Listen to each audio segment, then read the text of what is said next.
guys and welcome to my channel on Innovate Tanu. So this is a chapter 3 of NCERT of class 6. So fiber to fabric. Fiber से हम fabric बनाने जा रहे हैं. Okay.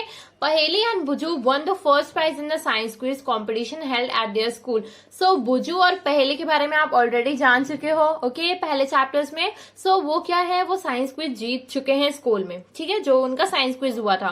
They were very excited and decided to use prize money to buy clothes for their parents. और जो उन्हें money मिली है, जो प्राइज मनी मिली है, उन्होंने सोचा है कि अब वो उनसे क्लोथ्स खरीदेंगे अपने पेरेंट्स के लिए. When they saw a large variety of cloths material, they got confused. और जब वो शॉप पे लेने गए तो उनको इतने सारे क्लॉथ्स के वैरायटी दिखाई दिए कि वो कंफ्यूज होगा कि वो ले क्या. Okay, the shopkeeper explain that the some clothes of fabrics was cotton and some was synthetic. So shopkeeper ने उन्हें एक्सप्लेन किया कि कुछ जो होते हैं क्लॉथ्स, वो फैब्रिक्स या क्लॉथ्स या फैब्रिक्स जो होते हैं, सो वो कॉटन के होते हैं, कुछ सिंथेटिक होते हैं. He also had woolen mufflers and shawls. और उसके पास woolen muffler भी थे और shawls भी थे. There were many silk sarees as well. और उनके पास बहुत सारी सिल्क की साड़ीज भी थी. So पहेली और भुजू क्या हो गए, बहुत ज्यादा एक्साइटेड हो गए. And they touch and felt these are excited.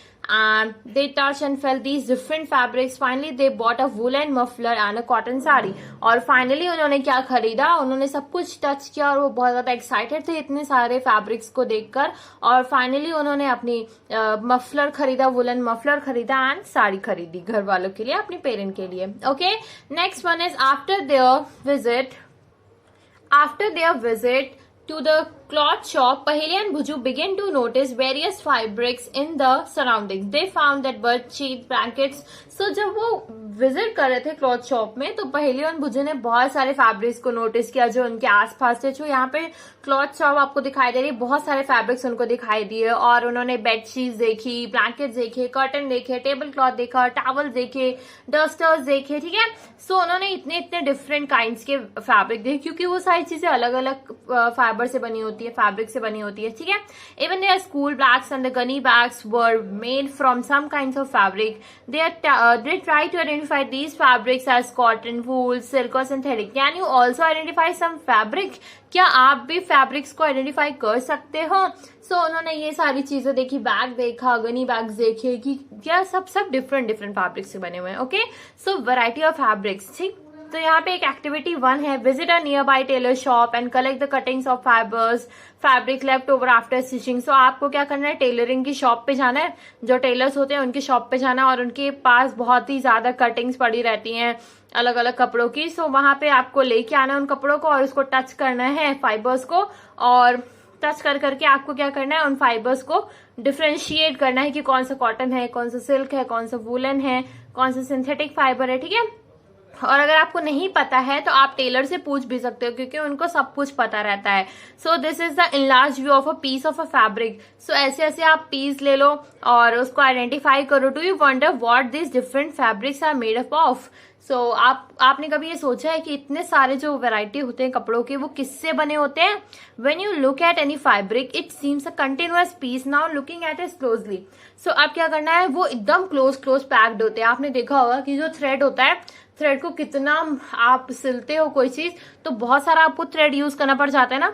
सो ऐसे ही फाइबर्स क्या होते हैं, जो फैब्रिक्स होते हैं, वो बहुत एकदम क्लोजली पैक्ड होते हैं और बहुत ही पास होते हैं. ठीक है, next activity 2, select a piece of a cotton fabric you label in activity 1. जो आपने एक्टिविटी 1 में कॉटन फैब्रिक को देखा है, सो आपको वही अब लेबल करना है. Now try to identify the loose threads और yarn at a one of edge and pull it out. If no loose yarn are visible, you can gently pull one out and pin off a needle. So यहाँ पे आपको क्या करना है, अब एक ठो आपको उसको धागे निकालने हैं, एक ठो उसमें से फाइबर्स आपको निकालने हैं. ठीक है, पुल करना है. अगर आप पुल नहीं कर पा रहे हो तो आप एक पिन या निडल ले लो, तो उससे आप इजिली कर पाओगे. We find that a fabric is made from the yarn arranged together. What are these yarn made up of? So fabric किससे बने होते हैं? जो yarn होते हैं वो एकदम क्लोजली पैक्ड होते हैं, और बहुत सारे yarn मिलके क्या बनाते हैं, आपके फैब्रिक बनाते हैं. सो यहाँ पिक्चर देख रहे हो, सो जैसे यहाँ पे ये एक करके देखो यान निकाल रहा है, ऐसे ही आपको भी करना है. सो आपको अब हम ये जानेंगे कि यान क्या होते हैं. ठीक है, यान किससे बने होते हैं, क्योंकि फैब्रिक किससे बनता है, यान से बनता है. क्योंकि यान बहुत सारे मिल जाते हैं तो क्या वो बनाते हैं, फैब्रिक बनाते हैं. Okay, so now next one is the fibre. So activity 3 is based on the fibres. Next one is activity 3, take out yarn from a piece of a cotton fabric. So हम yarn निकाल रहे हैं cotton fabric से। Place this piece of yarn on the table, और आप इस yarn को अब जो टेबल पे रख लो। Now press one end of the yarn with your thumb, और एक यार्न को आपको थंब से दबा देना है, जैसे ये आपको दिख रहा है। Scratch the other end of the yarn along with the length with your nail as shown in the figure 3.4। Okay, जैसे ये कर रहा है वैसे सेम आपको करना है। Do you find that at this end the yarn split up to the thin strands? So यहाँ पे आपने देखा thin strands में ये टूट गया। So yarn split into up to thin strands, जैसे आपके दो मुहे बाल होते हैं ना, वैसे ही होता है ये कुछ, ठीक है। Next one, you might have observed something similar when you try to thread a needle. So आपने यही चीज similar find किया कि yarn क्या है, उसके अंदर भी और भी सारे थ्रेड्स और भी सारे स्ट्रैंड्स हैं उसमें ना। So many of time the end of the thread is separated into few thin strand. So जो यार्न था वो भी थिन थिन स्ट्रैंड्स में टूट रहा था। This make it difficult to pass the thread through the eye of the thin needle. Okay, इसीलिए ऐसा डिफिकल्ट होता है, इतना डिफिकल्ट होता है जब आप निडल में डालते हो धागे को, तो आपको कितना ज्यादा मेहनत करनी पड़ती है किसी किसी को, ठीक है। तो next one is the thin strands of the thread that we see are made up of still thinner strands called fibre. So जो यार्न है वो किससे बने होते हैं, तो वो बने होते हैं फाइबर से। ओके, सो अब अभी आपको समझ में आ रहा है जो फाइबर से क्या बनता है, यार्न से क्या बनता है, fabric. Okay, fabrics are made up of yarn. So fabrics किससे बने होते हैं, यार्न से बने होते हैं। And further yarn is made up of fibres, और यार्न किससे बने होते हैं, फाइबर्स से बने होते हैं। ओके, सो ये चीज आपको ध्यान रखनी है। अब आपको याद करना है कि फाइबर्स कहाँ से आते हैं, तो आपके दिमाग में ये चीज भी तो आनी चाहिए फाइबर्स कहाँ से आ रहे हैं। जब हमें पता चल गया अब यार्न फाइबर से बने हैं, तो the fibres of some fabrics such as cotton, jute, silk, wool are obtain from the plants and animals. So fibres हमें कहाँ से मिलते हैं, कुछ प्लांट से मिलते हैं, कुछ हमें एनिमल से मिलते हैं। सो ये सब फाइबर्स हमें मिलते हैं, ये सब हमें नेचर ने दिया है। प्लांट्स और एनिमल क्या है, नेचुरल थिंग्स है, नेचुरल है, ठीक है। सो वो सारी चीजें क्या हो जाएंगी फिर, जो हमें प्लांट्स एंड एनिमल से मिलेंगे फाइबर्स, वो हो जाएंगे नेचुरल फाइबर्स। जैसे कि ये नेक्स्ट हो गया as example, cotton and jute क्या है, कुछ फाइबर्स के एग्जाम्पल्स हैं जो कि हमें मिलते हैं प्लांट से। आपने देखा होगा कॉटन पेड़ में उगता है, ठीक है। एंड वूल एंड सिल्क कहाँ से मिलता है, ये हमें मिलता है एनिमल से। सो वूल आपको देखा होगा शिप एंड गोट से हम लोग निकालते हैं, और भी कहाँ से निकाल सकते हैं, जो हेयर्स होते हैं रैबिट के, उससे, याक से, कैमल से। और सिल्क कहाँ से मिलता है, सिल्क हमें मिलता है cocoon of a silk worm. Silk worm एक इंसेक्ट होता है, उससे हमें मिलता है सिल्क। ओके, सिल्क वॉर्म से।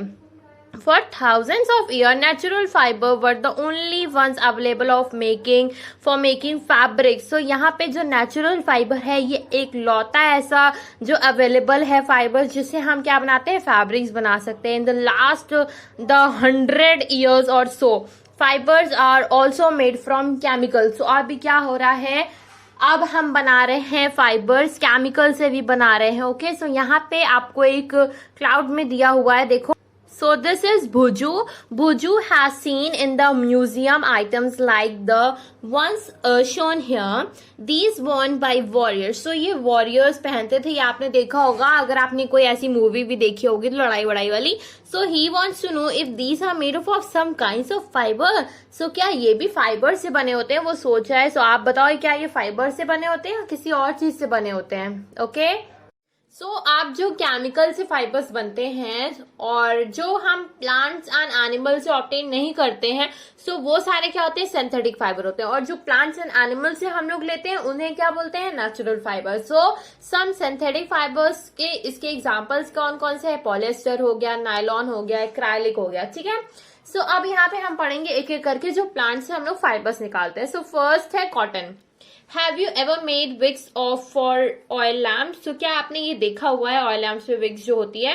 What do you use for making these wigs? These cotton wool is also used for filling mattresses, quilts और पिलोज। तो हम लोग और भी चीजों में यूज करते हैं कॉटन को, जैसे कि मैट्रेसेस में काम आता है, जब आप बेड पे सोते हो मैट्रेसेस पे, क्विल्ट्स हो गया, पिलोज वगैरह में भी काम आता है, ठीक है। Take some cotton wool put it apart and look at its edges. So आपको क्या करना है, कॉटन वूल लेना है और उसको अलग अलग करना है और उसके एजेस में देखना है। व्हाट डू यू ऑब्जर्व, तो आप क्या देखते हो, two small thin the small thin strands that you see are made up of the cotton fibres. So उसमें क्या होता है, थिन थिन स्ट्रैंड्स रहते हैं, जैसे कि एकदम एक एक चीज से बना हो, ठीक है, एकदम थिन थिन स्ट्रैंड से पूरी कॉटन फाइबर्स बने होते हैं, ठीक है।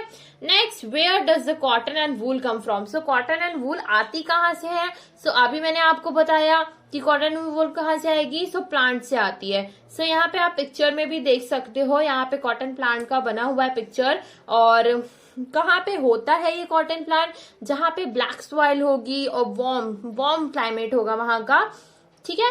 सो वहां पे ये सारे कॉटन प्लांट्स पाए जाएंगे। Can you name some state of for a country where cotton is grown. So आप क्या कोई स्टेट या कोई कंट्री का नाम दे सकते हो जहां पे कॉटन ग्रो करती है। सो ये आपको खुद से करना है। The fruits of the cotton plant, the cotton balls are obtained from the size of lemon. After maturing, the balls burst open and the seeds covered with the cotton fibers can be seen. Have you ever seen a cotton filled with the ready of the picking?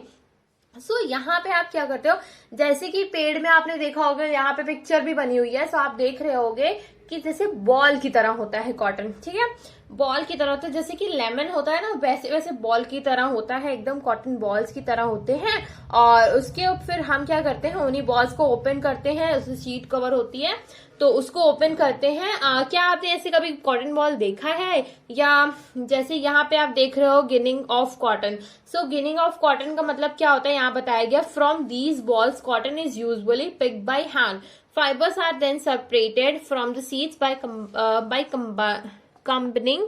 combing. Okay, these process is called ginning. So यहाँ पे क्या किया जाता है, उनको अलग अलग किया जाता है हाथों से और यहाँ पे सेपरेट किया जाता है उसको सीड से। तो उस प्रोसेस को क्या कहते हैं, ये प्रोसेस कॉम्बिंग, जैसे कि आप अलग अलग करते हो ना, बालों को झाड़ते हो, कुछ वैसा ही होता है कॉम्बिंग टाइप का। सो उसे प्रोसेस को कहते हैं हम लोग गिनिंग। सो गिनिंग क्या है, एक ट्रेडिशनल प्रोसेस है, या ऐसा कोई जरूरी मशीन का यूज नहीं किया जाता है गिनिंग में।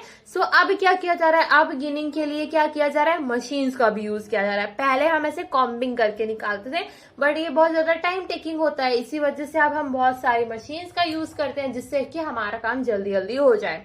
ओके, देन नेक्स्ट जो natural fibre is jute. So jute क्या होता है, सो हम देखेंगे उसे। सो यहाँ पे आप पिक्चर में देख भी सकते हो कि ऐसे कॉटन बॉल्स होती हैं और इसी कॉटन प्लांट से ऐसे फिर हम लोग गिनिंग प्रोसेस करते हैं। Okay, next one is jute. So jute is obtain from the stem of the jute plant. So हम जूट कहाँ से लेते हैं, जो स्टेम होती है जूट प्लांट की, वहां से। जैसे ये आप देख रहे हो, ये जूट प्लांट है।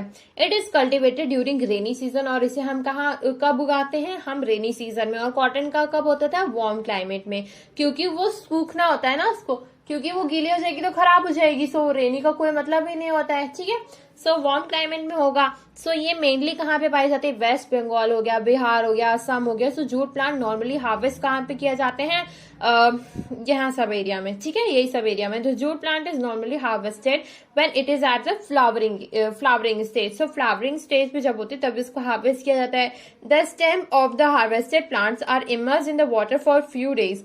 सो जो स्टेम्स होती हैं जो हार्वेस्टेड प्लांट्स की, जिसमें फ्लावर्स वगैरह आ जाते हैं, सो उनको क्या करते हैं, इमर्स कर देते हैं, उसको भिगो देते हैं जैसे पानी में कुछ दिनों के लिए। The stems not and rot and the fibres are separated by hand. So यहाँ पे आप देख रहे हो कि कैसे जूट प्लांट बनाया जा रहा है, मेकिंग यार्न फ्रॉम कॉटन। सो ये तो कॉटन का हो गया। सो यहाँ पे हम कैसे बना रहे हैं, स्टेम रॉड को अलग अलग करके, जैसे फाइबर्स को सेपरेट करते हैं हैंड से। सो ऐसे ही जूट बनाया जाता है। To make fabrics all these fibres are first converted into yarns. How it is done. So यहाँ पे क्या है कि अब अभी आपने देखा कि फाइबर्स कहाँ से आ रहे हैं। सो अभी आपको मैंने बताया कि जो फैब्रिक्स होते हैं वो कैसे बनते हैं, यार्न से। फिर यार्न कैसे बनता है, यार्न बनता है फाइबर से, ठीक है। सो इसी यार्न को हम जब मिला देते हैं तो ये बन जाते हैं फैब्रिक्स, ठीक है। सो अब हम यहाँ पढ़ने वाले हैं, to make fabrics all these fibres are firstly converted into yarns. तो अभी हमने देखी फाइबर्स कहाँ कहाँ से आ रहे हैं, कॉटन जूट कहाँ कहाँ से आ रहे हैं, वो तो हमें मिल गया फाइबर्स। अब यार्न कैसे बन रहे हैं हमें ये पढ़ना है, ठीक है। सो यहाँ पे प्रोसेस होती है स्पिनिंग कॉटन यार्न, ठीक है। सो हम स्पिनिंग प्रोसेस पढ़ेंगे कि क्या होती है ये स्पिनिंग की प्रोसेस। ओके, इसी प्रोसेस के चलते हम लोग बनाते हैं yarn. So the activity 4, hold some cotton wool in one hand, pin some cotton between the thumb or the forefinger of the other hand. Now gently start pulling out the cotton and while continuously twisting the fibers, are you able to make yarn? So यहाँ पे जैसे आप बहुत सारा धागा ले लो, जब आप बहुत सारा धागा ले लेते हो अपने हाथों में, तो उसको घुमाओगे तो वो ट्विस्ट हो जाएगा ना, वो घूमने लगेगा, वो रोल होने लगेगा, ट्विस्ट होने लगेगा, एक साथ बंधने लगेगा। वैसे ही आपको क्या करना है कि यहाँ पे पिक्चर भी दिखाई गई है, मेकिंग यार्न फ्रॉम कॉटन। ऐसे ये मोड़ रहा है बहुत सारे फाइबर्स ले लेके। फाइबर्स ले लेके जब वो मोड़ेगा तो यहाँ पे टोटल हमारा क्या बन जाएगा, यार्न बन जाएगा। यार्न मैंने ऑलरेडी आपको बता दिया है। Okay, so the process of making yarn from fibres is called spinning. जो हम यार्न बनाते हैं, किससे यार्न बनाएंगे हम लोग, फाइबर से बनाएंगे।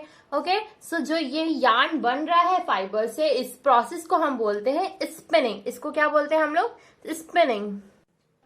So the next here, the process of making yarn from fibers is called spinning. In this process, fibers from the mass of cotton wool are drawn out and twisted. So यहाँ पे हम लोग क्या करते हैं, बहुत सारा cotton wool ले लेते हैं और उसको twist करते हैं। This begin the fiber together to form a yarn. So इसी process से क्या बन जाता है, हमारा yarn बन के तैयार हो जाता है। Okay, a simple device used for spinning in the hand and spindle, also called the takli. Okay, यहाँ पे जो हम स्पिनिंग प्रोसेस के लिए यूज करते हैं, उसको क्या बोलते हैं हम लोग, टकली भी बोलते हैं।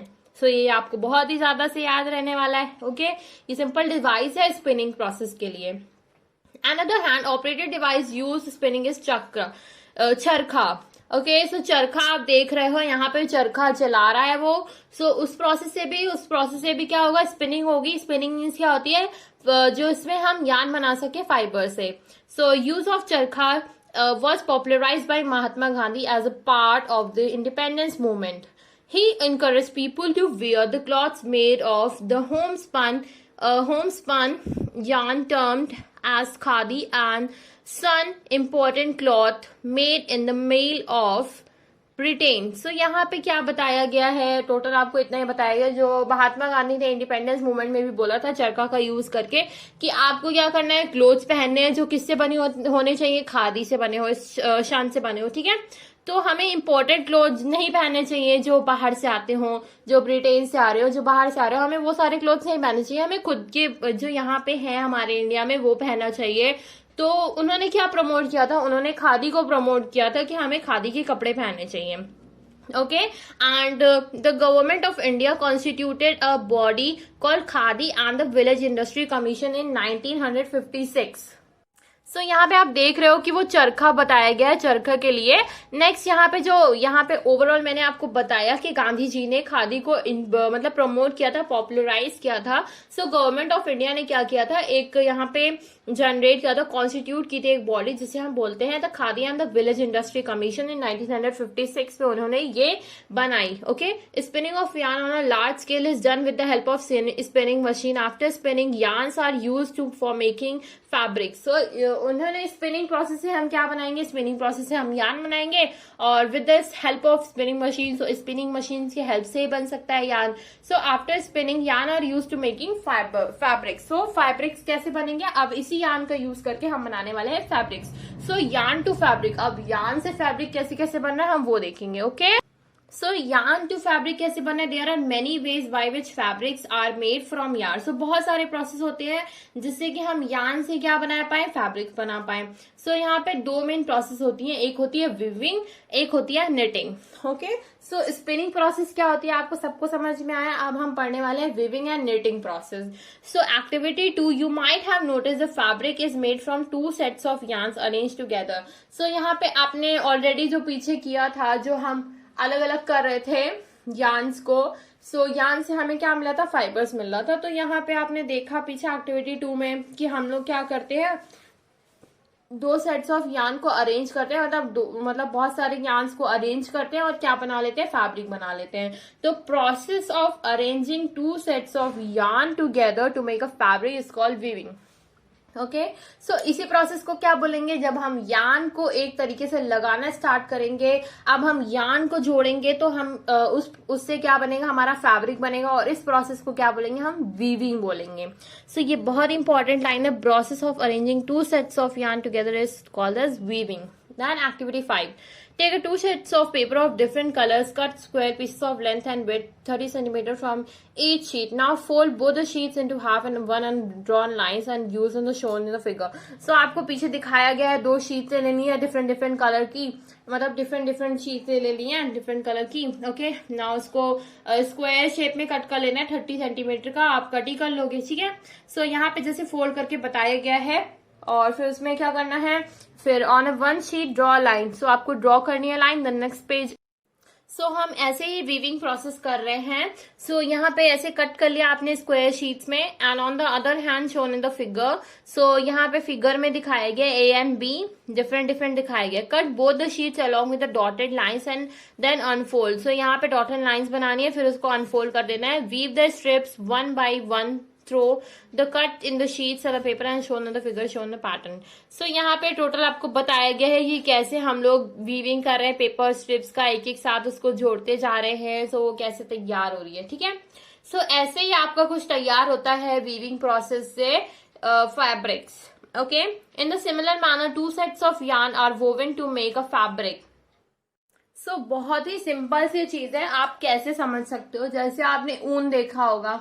सो आपके घर में अगर स्वेटर कोई सिलता है, या कभी भी आपने स्वेटर सिलता हुआ देखा है, तो वैसे ही कुछ होता है। सो अब हम ऊल क्या है, एक तरीके का समझ लो आप, ऊल समझ लो आप यार्न है। अब हम बहुत सारे यार्न को एक साथ इकट्ठे जोड़ते जाएंगे तो हमारा क्या बन जाएगा, एक प्रॉपर फैब्रिक बन जाएगा। ओके सो यहाँ पे उसी तरीके से बताया गया है ना, similar manner 2 sets of yarn are woven to make a fabric.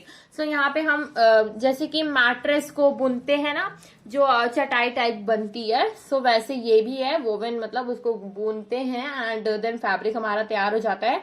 The yarns are much thinner than our paper strips. सो जो यार्न होते हैं वो बहुत ही ज्यादा थिन होते हैं, आपने देखा होगा धागे वगैरह, सो बहुत ज्यादा थिन होते हैं। Okay Of course, weaving of fabric is done on looms. The looms are either hand operated or power operated. So ये बहुत ही ज्यादा पतले होते हैं, इसे हम अपने हाथों से तो एकदम आसानी से नहीं कर सकते हैं। सो ये फैब्रिक्स वगैरह जो बनाए जाते हैं, जो वीविंग होती है प्रॉपर, सो वो प्रोसेस क्या होती है, लूम से होती है, और looms are either hand operated और पावर ऑपरेटेड। सो हाथों से तो बहुत ही ज्यादा टाइम लग जाता है, सो आप पावर ऑपरेटेड भी हो गई हैं एंड हैंड ऑपरेटेड भी हैं। Next one is knitting. So knitting में आपको जैसे मैंने बताया कि बुनना, ठीक है। सो इसमें ये चीज आएंगी, मैं उसमें आपको समझा रही थी कि कैसे आप समझ सकते हो easily. Have you noticed how sweaters are knitted? In knitting, a single yarn is used to make a piece of fabric. Have you ever pulled the yarn from the torn pair of socks? What happens? A single yarn gets pulled out continuously as the fabric gets unraveled. Socks are the many other clothing items are made from the knitting process, and the knitting is done by the hands and also the machine. So यहाँ पे जैसे sweater बुना जाता है, सो एक एक चीज अब बुनते हैं। जैसे कि यहाँ पे सॉक्स का एग्जांपल लिया है, सो आप सॉक्स ले लो, अगर उसका आप एक धागा निकाल दो ना, सो एक धागा अगर आप निकाल के देखो अपने सॉक्स का, सो उससे क्या होगा कि आपकी सारा मोजा खुल के बाहर आ जाएगा, सारा सॉक्स खुल जाएगा, आपका जो आपका फैब्रिक है वो सब खुल जाएगा, क्योंकि अगर आप एक धागा उसमें से निकाल देते हो तो सारे एक साथ जुड़े होते हैं। सो बाय द वे पूरे ही पूरे आपका पूरा फैब्रिक अनरावल्ड हो जाएगा। एंड जो यहाँ पे प्रोसेस जो होती है बनाने की, जैसे कि स्वेटर बुनते हैं, सो ये सब किस में आते हैं, निटिंग प्रोसेस में आते हैं। Then Paheli wants to know if you have seen any fabric that are made from the fibres on the outer covering of a coconut, what are these fibres normally use for. तो यहाँ पे जो question पूछा है इसने आप खुद से सोचो, ठीक है, क्योंकि ये आपको खुद का दिमाग लगना चाहिए, किसी और का नहीं। ओके सो यहाँ पे बताया गया weaving and knitting are used for making different kinds of fabric. So weaving और निटिंग जो होती है, प्रोसेस जो होती है फैब्रिक बनाने की, सो ये सारे डिफरेंट काइंड्स के लिए यूज करते हैं, ठीक है, making of different kinds of fabric. So हम कोई भी फैब्रिक, अलग अलग फैब्रिक्स को यूज करते हैं वीविंग एंड निटिंग प्रोसेस में। Okay so these fabric are use for a variety of clothing items. So ये सारे फैब्रिक्स को हम डिफरेंट डिफरेंट क्लॉथिंग आइटम्स में यूज करते हैं। सो यहाँ पे बताया गया है history of the clothing material. So इसकी हिस्ट्री क्या क्या रही है। Have you ever wonder what materials peoples use in ancient times for clothing. So आपको क्या पता है जो पहले के लोग थे वो क्या पहनते थे कपड़ों के मतलब कपड़ों के बजाय, ठीक है। सो आजकल के फैब्रिक्स तो पहले ऐसे नहीं उनको पता था ना एंशिएंट टाइम में कि ये सब भी चीजें हो सकती हैं, ठीक है। सो वो क्या करते थे। It appears that in those time people use a bark and a big leaf. So आपने देखा होगा कि पहले के जो हंटर गैदरर्स लोग होते थे, जो कि पहले के लोग होते थे, वो क्या करते थे, लीव्स वगैरह लगाते थे अपने ऊपर, लीव्स के कपड़े बनाते थे और एनिमल स्किन का कपड़े बनाते थे कि उनको ठंडी भी ना लगे, क्योंकि ठंडी भी होती थी, फर्स वगैरह लगाते थे, ठीक है। जो भी एनिमल स्किन होती थी, फर वगैरह होते थे, उसको वो खुद पे कवर करते थे। After people begin to settle in agriculture communities. So इसके बाद धीरे धीरे फिर सिविलाइज्ड हुए लोग, धीरे धीरे एग्रीकल्चर डेवलप हुआ, ठीक है। Then they learn to weave twigs and the grass into mats and the basket. So धीरे धीरे वो सामान रखने के लिए और चीजें रखने के लिए धीरे धीरे ट्विक करने लगे, धीरे धीरे बास्केट वगैरह बनाने लगे, मैट्स बनाने लगे कि उनको सोने में दिक्कत ना हो, मिट्टी ना लगे या कुछ ना हो, ठीक है। देन वाइन्स, एनिमल फ्लीस और hair were twisted together into long strands. So धीरे धीरे वो सारी चीजें सोचने लगे कि क्या क्या चीजें हमारे लिए बेटर हो सकती हैं। सो लॉन्ग स्ट्रैंड्स बनाने लगे and then they are woven into fabrics. So धीरे धीरे उनको पता चल गया कि फैब्रिक्स हम कैसे बना सकते हैं। The early Indians wore fabrics made up of cotton that grew in the region near the river Ganga. So पहले आपने देखा होगा कि जितनी भी सिविलाइजेशन थी, जितनी भी जहां पे लोग रहते थे, वो ज्यादातर रिवर के पास रहते थे, क्योंकि वहां पानी रहता था और सारी चीजें, प्लांट वगैरह भी रहते थे जिससे उन्हें खाना मिल सकता है, ठीक है। सो वहां पे उनको कॉटन मिल जाती थी एंड दे वोर फैब्रिक्स, जो भी वो कॉटन से बना सकते थे फैब्रिक्स वगैरह, सो वो बनाते थे एंड वो पहनते थे। Is also made up of plant. So पहले के लोग क्या करते थे, नेचुरल फाइबर्स यूज करते थे। तो यहाँ पे आपको बताया गया एंशिएंट इजिप्ट के बारे में।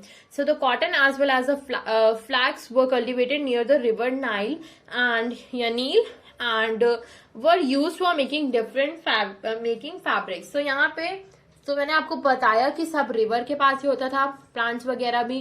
सो यहाँ पे इजिप्ट के लोग भी क्या करते थे, इजिप्ट के लोग भी सेम वही करते थे, बट उनका रिवर नाइल था या नील था, okay. In those days stitching was not known. So stitching तो लोगों को पता नहीं थी कि स्टिचिंग कैसे होती है। People simply drape the fabrics around different parts of their body. Many different ways of draping fabrics were used. With the invention of the sewing needle people started stitching fabric to make clothes. पहले के लोगों को इतना पता नहीं था कि कैसे इस कपड़ों को सिला जाता है। सो पहले के लोग क्या करते थे, ऐसे ही ड्रैप कर लेते थे अपने ऊपर कि उनको ढका रहे, उनकी बॉडी कवर रहे, ठीक है। फिर धीरे धीरे निडल स्विंग का क्या हुआ, डिस्कवरी हुई, इन्वेंशन हुआ। इसके बाद उन्होंने स्टिचिंग करना सीखा कि कैसे कपड़ों को सिला जाता है। फिर इसके बाद वो डिफरेंट वेरिएशन से कपड़ों को सिले और इन्वेंशन करते गए। But it is not amazing that even today sari, dhoti, lungi और turban is used as an unstitch piece of fabric.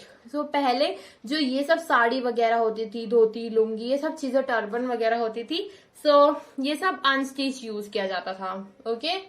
Just as there is a large variety in the food eaten all over the country, a large variety existing also in fabrics and clothing items. जैसे कि हर एक state में, हर एक country में अलग अलग तरीके के फूड खाए जाते हैं, अलग अलग तरीके के खाने खाए जाते हैं। सो वैसे ही अलग अलग तरीके के फैब्रिक्स भी हर जगह पे अवेलेबल होते हैं, हर जगह पे पहने जाते हैं। सो यहाँ पे कॉटन रोल्स को क्या किया जाता है, गिनिंग प्रोसेस से फाइबर्स में कन्वर्ट किया जाता है, और ये फाइबर्स जो होते हैं वो स्पिनिंग प्रोसेस से यार्न में कन्वर्ट हो जाते हैं, एंड ये यार्न जो होते हैं वो नीडिंग प्रोसेस से और वीविंग प्रोसेस से फैब्रिक में कन्वर्ट होते हैं।